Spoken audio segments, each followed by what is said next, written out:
Dramatic footage from the ground by Nate Millsap right in the middle of this stuff going on in the streets of Portland, ladies and gentlemen.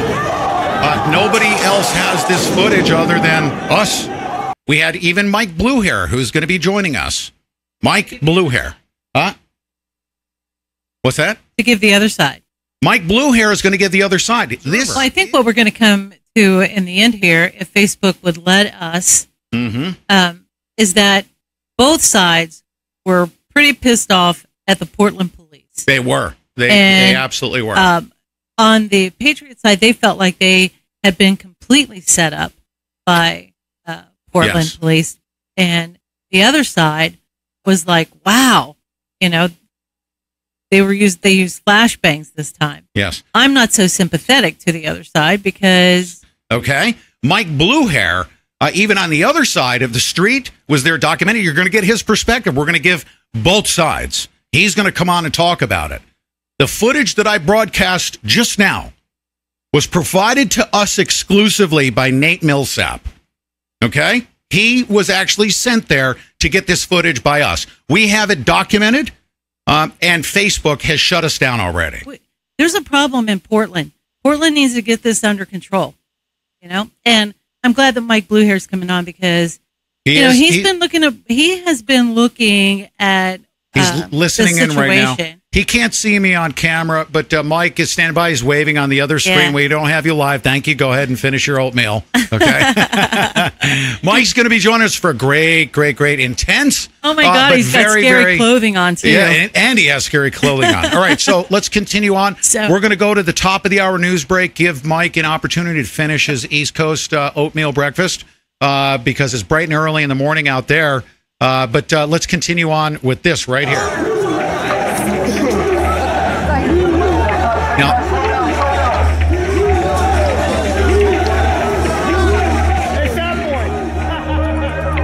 Okay, now what's going to happen is we're going to get, let's call it the other side of the street's perspective.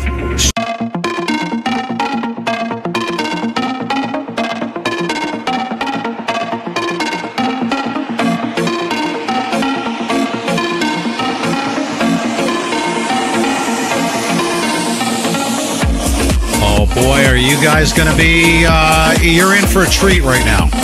And it's going to be something that you don't want to miss. We want your commentary, and we also want, if you wish to call in, let me switch screens here and actually turn this down right there. Ladies and gentlemen, I'm going to be joined here as soon as I put him on the screen. Let me just get myself situated as soon as he is situated. His name is Mike BlueHair, okay? And Mike BlueHair, he'll be sitting in the seat here momentarily, so stand by. Mike BlueHair, there's his empty seat. He'll be joining us.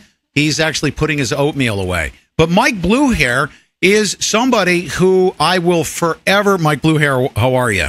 Can you hear me okay? I can hear you perfectly, Pete, and tell Deb I love her. We love you too. And we need to begin this conversation because it's going to be a serious one. Okay, because what I don't know if you heard the earlier part of the show. Here's my position on what happened in Portland. Okay, and we need to hear your perspective on. We're going to call it the other side of the street because when I first started broadcasting, you were not even allowed to come into, for whatever reason, you weren't even allowed to come in and cover the Patriot side, which I wanted you to go there and actually asked you to go cover that side of it, but you weren't allowed to do that, were you, Mike BlueHair? No. Federal Protective Service is in charge of the security in Szymanski Park, where Joey Gibson had his Truth and Freedom rally.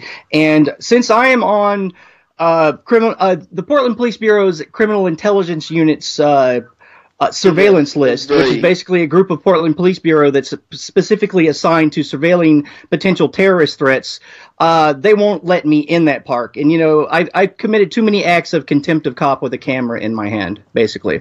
Contempt of cop with the camera in your hand. Describe what that is, because they call it contempt of cop, but describe what that means from your perspective.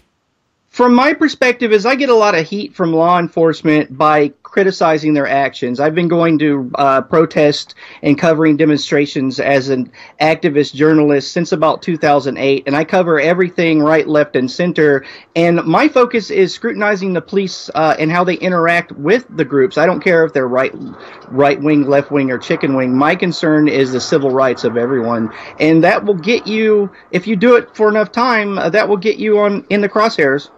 Yes, certainly. Now, as you know, we asked you to also provide us with footage. We trust your journalism. I trust, and as a matter of fact, I've announced you as a constitutional anarchist because a true anarchist, true to form. When I say constitutional anarchist, I want you to tell our listening audience right now what anarchy means, true to form.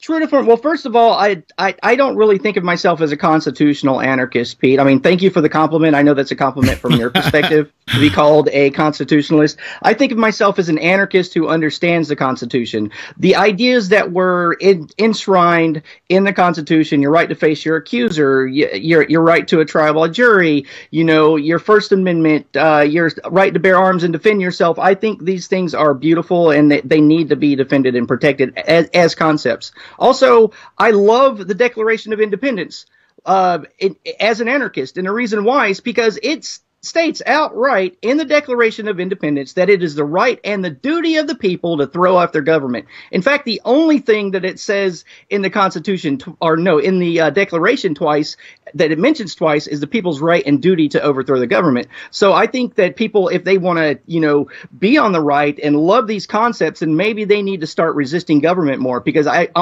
just don't see it. Okay. All right. That's my perspective. That is. And I wanted to give you, now I coined you as a constitutional anarchist because I know that you have an understanding of our constitutional rights, and you are really like-minded in that I'm a leave me the heck alone-ist. Don't mess with me and don't take my stuff. Ultimately, that's anarchy true to form. Yes. Don't mess with me. Don't take my stuff. Anarchists want to self-govern because we believe that we don't need government to squat on top of us and tell us what is moral and what is just. Okay. If I hurt Pete or I commit some kind of offense against Pete, I'm going to take it upon myself to make Pete whole again. I don't need government to come along and arrest both of us or fine both of us or make us pay a licensing fee for the right to see each other in court. I mean, that's ridiculous. To me, it's more about personal liberty and personal responsibility. Okay, now we won't need government. Yes, now I'm going to switch screens, and I'm going to hold you to your words, and we're going to open up this discussion because what you just described is utopia